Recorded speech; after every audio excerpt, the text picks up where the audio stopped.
Après Plaidoyer pour l'altruisme de Mathieu Ricard ou L'amour qui guérit de Sharon Salzberg, sort ces jours-ci en France un troisième livre majeur sur le thème de la compassion. Il est signé Thupten Jinpa, l'interprète officiel du Dalai Lama pour les États-Unis, et il s'intitule « N'ayons plus peur, oser la compassion peut transformer nos vies ». Alors, la compassion, cette pratique qui nous vient du bouddhisme, serait-elle autre chose que cet idéal un petit peu rêvé pour nous occidentaux, voire cette injonction morale de plus? Est-ce que la compassion peut sauver notre monde? Élément de réponse dans un entretien avec Thupten Jinpa, réalisé pour le Monde des religions et Philosophie TV. Thupten Jinpa, bonsoir. Auriez-vous la gentillesse de vous présenter en quelques mots? My name is Thupten Jinpa. I am a Tibetan Buddhist who is more, on the outside world known as the principal long-term English translator to His Holiness the Dalai Lama. I grew up in India, was educated as a monk, and then later I had the opportunity to study at Cambridge, did Western philosophy, and now I live in Montreal, Canada. À l'âge de 38 ans, vous décidez de quitter la vie monastique, d'abandonner votre robe de moine. Qu'est-ce qui a motivé cette décision? In my, mid-30s, until that time I was a monk, and in fact my whole academic background is monastic. But one thing that I noticed is that every now and then there was a yearning in me for a family life, to having a family. And looking back, I realized it probably has to do with the fact that, I lost my mother quite young when I was young. I was 9 years old, and I have a younger brother and a sister. And I, grew up first in a boarding school and then later in a monastery. So never really had a real family life, so that yearning for a family was quite strong. And then in the Tibetan monastic tradition, just like in the Catholic order, if you become a monk, you have to remain celibate. You can't have a family. So in my mid-30s, then I made the decision to really leave the monastery so that I could start a family. Yeah. Dans votre livre, vous écrivez que la compassion n'est pas un idéal. Est-ce que vous pourriez nous dire, définir ce qu'est la compassion? Compassion, I define compassion in the following way, which is, compassion is the natural sense of concern that arises when you encounter someone suffering or a need in front of you. And then you wish the situation to be relieved.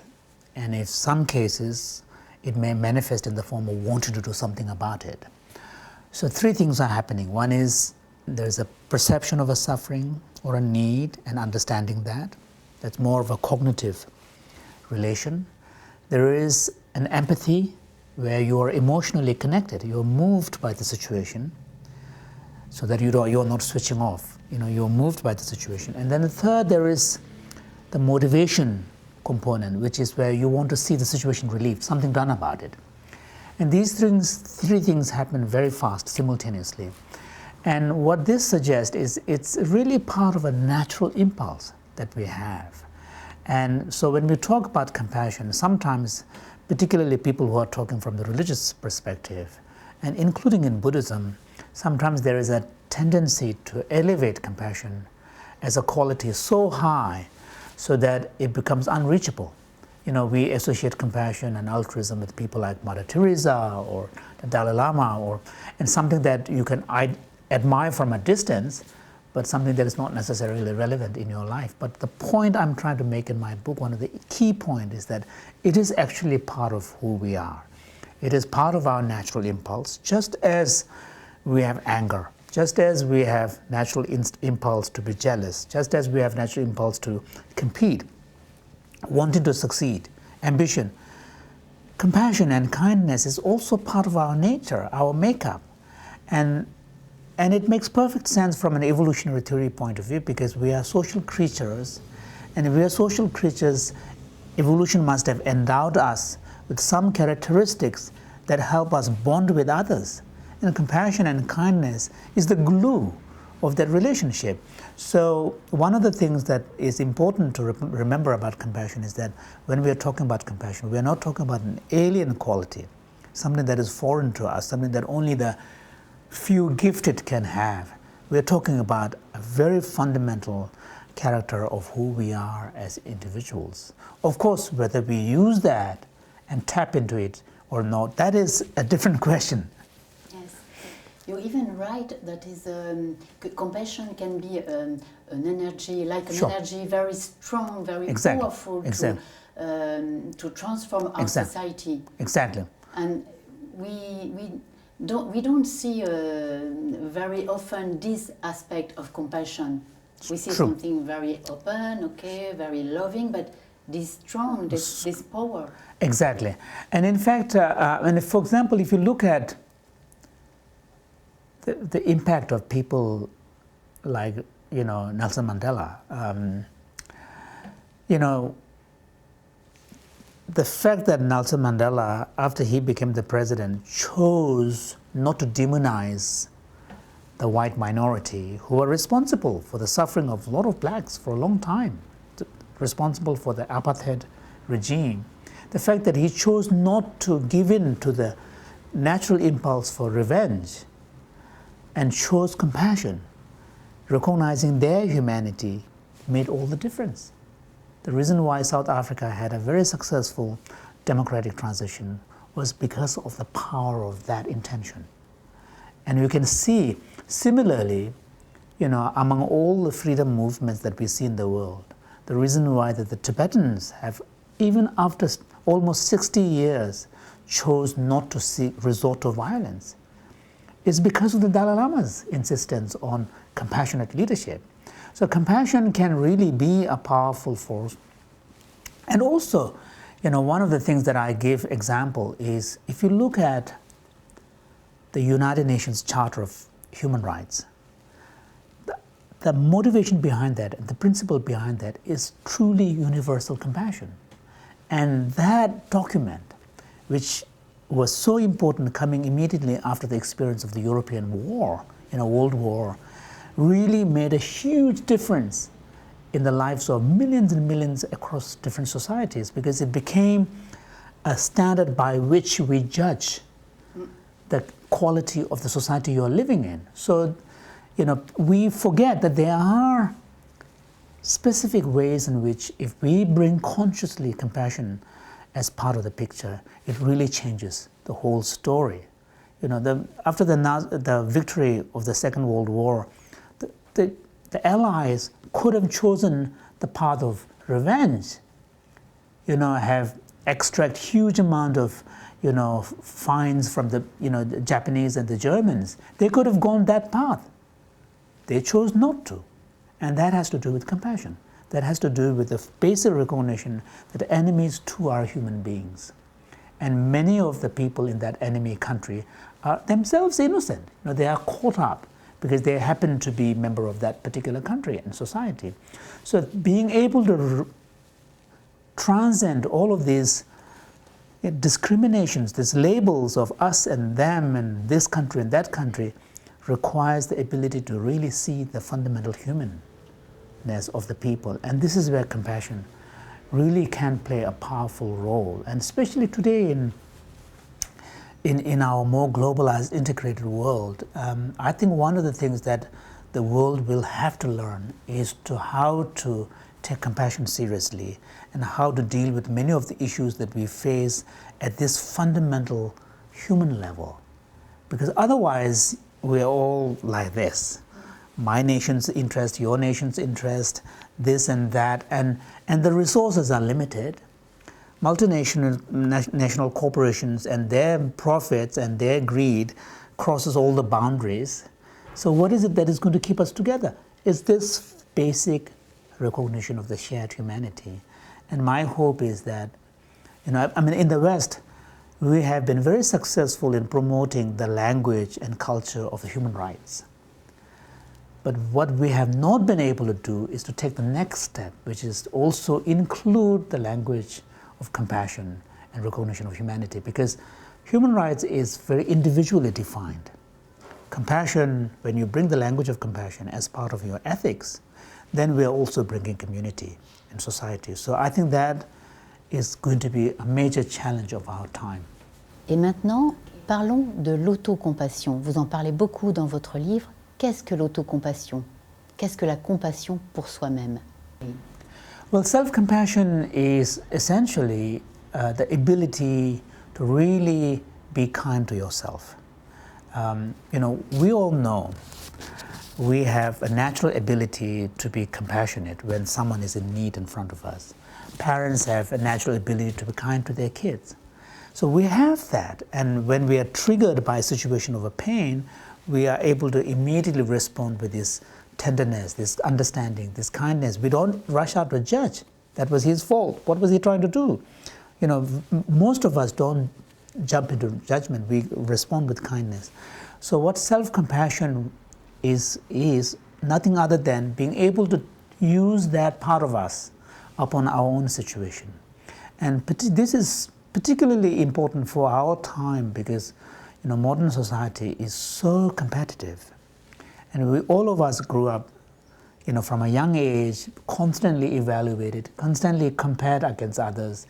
And our sense of self-worth, of who we are, we completely define on the basis of external criteria of success and performance.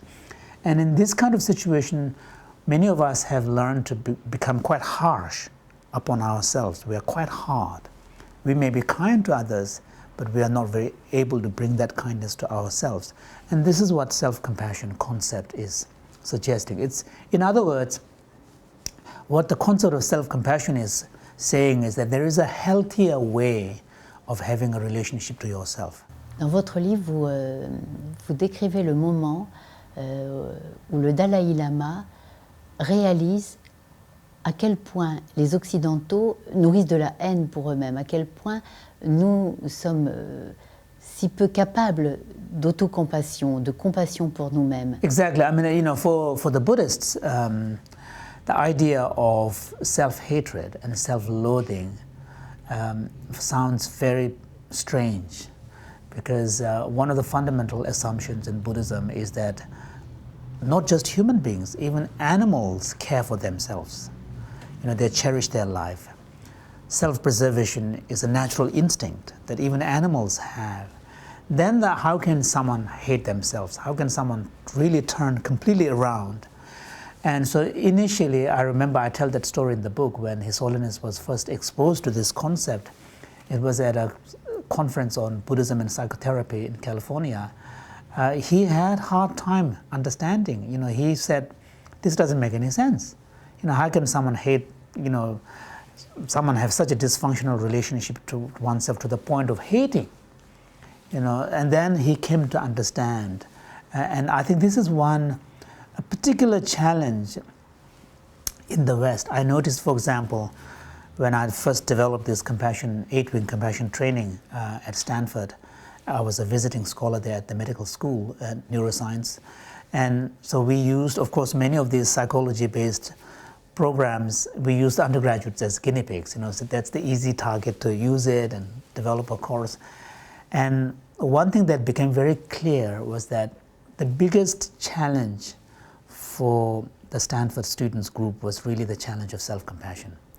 And part of that self-compassion meditation involves, wishing oneself happiness. May I be happy, may I find peace, may I find ease, And quite a number of students have almost a kind of an aversive reaction to those kind of self-kindness, loving kindness directed to oneself. It was like kind of, so there was a lot of resistance. And so later, of course, we modified the program.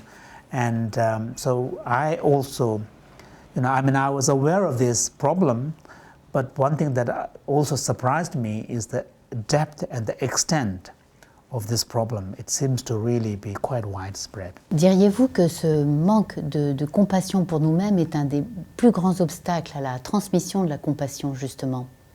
Well, I think generally, if you look at culture by culture basis, Western countries, because of the Christian heritage, are actually very compassionate.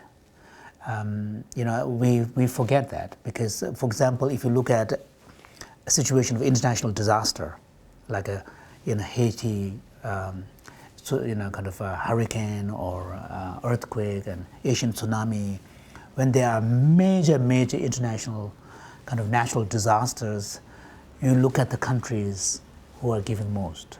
Not just the governments, but the individual level. Western countries, Europe and North America, generally completely surpasses any countries, Asians, China, Japan, India. So West, because of the Christian heritage, because mercy and compassion and kindness are very important values of the new gospel, the New Testament, the Gospels. So that is there. But what the West is lacking is a kind of a systematic approach to appreciating this kind of, this human quality, and also having a more stable basis. And now, to be able to exercise compassion, tap into this, and use this on a regular basis, if you don't have strong self-compassion, then it becomes very difficult. After a while, you just become tired, you become exhausted, you become depleted. So this is area, it's not, I don't say that in order to have compassion, that you need to have a self-compassion, but in order to have a compassion on a sustained way, you need to have a self-compassion. Because if you don't have, because self-compassion is like the anchor. If the anchor is not stable, then your boat is not very stable, and then the winds can blow it anywhere. If you have a good self-compassion, then you have a very strong basis from which you are able to relate. And also, this is also a good buffer against the danger of feeling tired and abused, because sometimes you see situations where people who are at the, for example, people who have aging parents that are sick, that needs constant attention, if you neglect to take care of your own needs, there might come a point where you actually start resenting your parents, whom you have to look. And then you start looking at your service as a kind of an obligation. And once you start thinking in terms of obligation rather than out of love, then it becomes more tiresome. It's all about attitude, and the energy is not there. So so this is why the self-compassion message is so crucial in our time, so that we are able to have a good, resilient kind of mind, so that we can continue to really tap into our compassionate part. C'est très émouvant l'honnêteté dont vous faites preuve quand vous racontez qu'avec votre jeune fille, Tara, votre plus jeune fille, quand elle était petite, vous étiez très souvent en colère. Et vous avez réalisé ça, vous avez vu ça. Et est-ce que vous pourriez nous expliquer en quoi la compassion peut nous aider à être un bon parent? Yeah, I think, in my case, thanks to my monastic background, these things are important in my, everyday life and thinking. And also, one of the important things that Buddhism brings into the story is the emphasis on self-awareness. Being able to bring self-awareness into the things that you do. And the more you are able to bring self-awareness, self-awareness is something that you cannot explicitly cultivate. Self-awareness is more of a product. Self-awareness, you can enhance your self-awareness by bringing more conscious attention into what you do. So my wife and I, when we became parents, we decided to bring conscious intention into our parenting style, and also conscious attention, so that we catch ourselves before we get too angry and go down that path. And for example, one of the things that I realized is that, especially when my children went through the teenage years, hanging out with the friends is so important. Now, Montreal is a very safe city, but still, late night for young girls is not a good idea in a big city, So we have a kind of ground rules. So weekends, they have to be back by 11:30, So sometimes they don't obey the rules. So you can have situations where, it's 12 o'clock, they're not there, they haven't rung.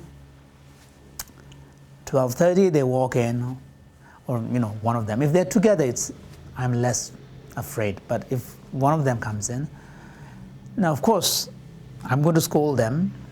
That's fine, because the intention here is to let them know that this is not on.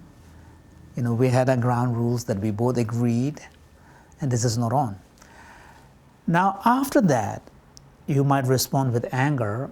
Now, intention is the same, to tell them what they did was wrong, not on. But the motivation, whether we are able to bring compassion or not, makes all the difference. If the motivation is compassion, then my motivation would be only about the girl. I'm afraid for her. If she starts doing these things, you never know what might happen in a big city. Or if my motivation is selfish, then it could be, I feel offended. I feel disrespected. She's challenging my authority. Then that has nothing to do with her. That has everything to do with me. So although the intention is the same, to let the girl know, the motivation are two different. And one is a compassionate motivation, which is about other. One is a self-interested motivation. And that makes all the difference, because the child also knows when the motivation is more about her, they are more likely to listen. Whereas if the motivation is more about me and my power issue, then of course teenagers are teenagers. They're going to be more rebellious, and they're going to keep pushing at it. So I noticed that being able to bring compassion into the equation really makes the whole parenting style much easier. It's kind of more relaxed. You don't have to be, you take the power struggle out of it. Nous avons parlé de la famille. Parlons travail, parlons vie professionnelle à présent. C'est intéressant la manière dont vous travaillez avec vos emails. Vous expliquez ça très bien. Est-ce que vous pourriez nous en dire quelques mots? I mean, one of the things that I'm conscious of is the kind of the invasive nature of the digital world, and also something like email. And I'm old enough to remember the time before emails. So am I. Yeah, where people would call, or you would write a letter, and you have about 3 or 4 days time to wait for a response.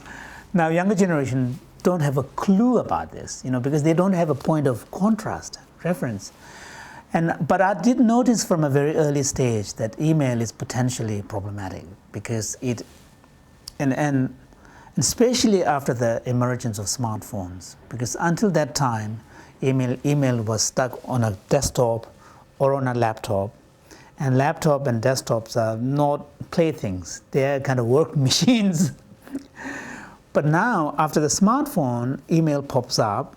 And then the question is, how do you draw the boundary? And in my case, partly I have the luxury to have a kind of work life that doesn't require constant attention, like management. So what I did was I made the conscious decision that after 5:30 when I stop work, I'm not going to touch emails. And before, in the morning, the first thing when I sit down after my meditation, I'm going to work for about at least an hour or two, and then I'll touch my emails. So I would use emails as a kind of a rest, a kind of a interval rest. And then during the weekends, I won't touch emails. And I've maintained that habit, and people who interact with me, get to know my style, so they don't immediately expect a response when they send me something. And sometimes when people say, "Oh, well, you didn't respond to me," I say, "I'm so sorry," but and then sometimes I gently remind them there is such a thing as a telephone. We forget, So I think those things, of course, many people have different kind of work. So especially if you are leading a whole team and a management that is time sensitive, of course you can't have that kind of luxury to switch off. But even then, the important point remains where the boundaries have to be set by you. The parameters have to be set by you so that your life is not dictated and run by. Because the problem with the digital communication is that you become reactive. And then, especially if you're involved in many different projects, then almost 80 to 90% of your work becomes reactive. And it doesn't leave much room for any kind of proactive, creative kind of work that you might want to do. And that is also a downside. And then another downside is just the sheer volume. I'm sure there is a direct link between the pervasive nature of stress in our time and the increase in the volume of email communication, because they're just too much. It's just too much. And then, and it's because for the sender, it's convenient just to drop it. But for the recipient, and everybody's at the recipient end. The recipient gets a whole, when you open your email, if they're above 20, it's pretty, daunting. What do you do? And then, so I think these are things that I think we will have to make a conscious decision and, set the parameters and particularly the smartphones. One of the most painful things for me to see, and it may sound like judging, but is to see, father or a mother who's walking the child in a pushchair, but his eyes are in the smartphone. What can be so urgent? But it's like it's almost an addiction. A real second life. Yeah. Digital, yeah. but more and more real. Yeah. It's very strange. And it becomes almost addictive. Yeah, it's completely addictive. You're so right. I think here and then also at this point, we don't know how much of this kind of constant reactive attention so fast to this digital world, particularly the social media type, is going to have an effect on our ability to sit through and read through and follow through an argument. Because we are always skimming. We read very fast, we skim read, and what is that going to do on our ability to sit down and enjoy a intellectually challenging book? We don't know. It's all of these are things. I just hope that there is a greater debate at the larger public forums among the intellectuals and the public intellectuals particularly, but it's not happening yet. Yeah. On a parlé famille, on a parlé travail, on voit à quel point la compassion peut colorer tous les aspects de la vie quotidienne. Est-ce que c'est justement le propos du programme CCT, Compassion and Cultivating Training, que vous avez développé à l'université de Stanford? The basic aim of the Stanford training is to really give people the opportunity to become more aware of their deeper compassionate side, and also give them some kind of set of practices that would allow them to connect with it and nurture it, and then also make a conscious effort to bring it into their everyday life. So that really is the 8-week progressive practice. But I would also argue that even in the corporate setting, the more people are able to bring compassion as part of the larger culture, even from the business point of view, the more successful they will be, because, of course, as a business, your primary goal is to make money. But on the other hand, business is an enterprise where you have people working together. So why not create a business culture where the employees feel that somehow they're recognized, they're valued as human beings rather than just as another source of money making. So if companies make a conscious effort, and also, for example, the human resources of the different corporate sectors, at the moment they see them as platforms where employees who have complaints go and make a complaint. But if you change the culture, if you see human resources department as responsible for ensuring that everybody in that company feels valued and has a space, has a voice, that completely changes. It's no longer a place simply to solve problems and make a complaint, but it is actually responsible for the larger well-being of the company. And then once you create that kind of culture, people who come to work will actually enjoy. They will look forward to working in that kind of situation. So these are things that people haven't paid enough attention, because being compassionate does not mean you don't succeed. It just means you choose to treat people in a different way.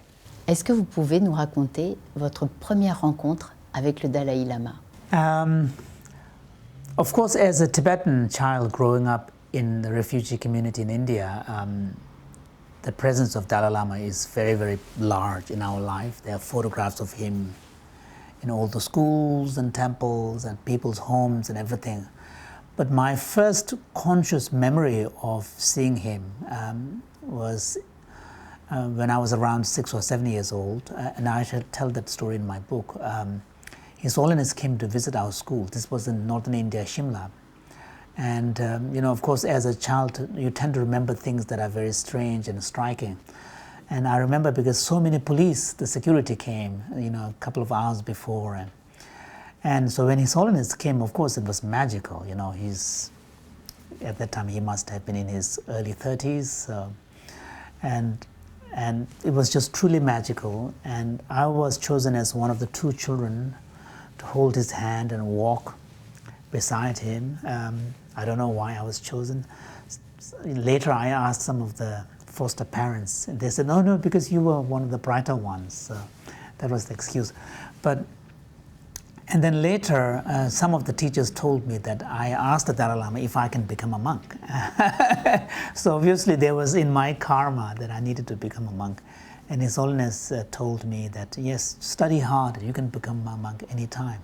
So that was, very, very, when I was very, very young. And that memory was very, very vivid, actually. Then, of course, in '85, when I was in my late 20s, I had this accidental honor of being asked to translate for him. In Dharamsala, I was visiting where my younger sister was a student there. So I went to see her. And then it so happened that Dalai Lama was giving teachings, and they were looking for someone to stand in for the translator whose plane was delayed on the first day. And I was one of the few young monks who had some facility with English. One thing led to another. I was asked to translate. And then a few days later, the secretary said to me, His Holiness wants to see you. You need to come tomorrow morning. So I was, of course, nervous. And when I walked in and bowed to him, he looked at me and said, yeah, I know you. You're a good debater. You're a good scholar in South India. And then he sort of looked at me like this. How come I never knew you spoke English? I think he was a little surprised that he must have thought he knows the Tibetan monastic world well. How come this escaped my attention? And then he said, some of the Western students tell me that you have an English that is easy to listen to. So would you be willing to, assist me when I need your help, to travel? Of course, I was in complete tears, because for a young Tibetan monk. How old were you? I was 27, yeah. 27, okay. So, of course, for a young Tibetan monk to be, asked like this, I was in total tears, and I said, never, even in my dream, I ever thought that I will have this kind of privilege. So that was in '85, and 31 years. I still been traveling with him, and had the privilege to assist him on most of his major books that I assist him in the writing. And then, of course, through him, my involvement with the Mind and Life Institute on the Science and Buddhist Dialogue has been an important part of my own intellectual development as well, which is what led me to my work at Stanford.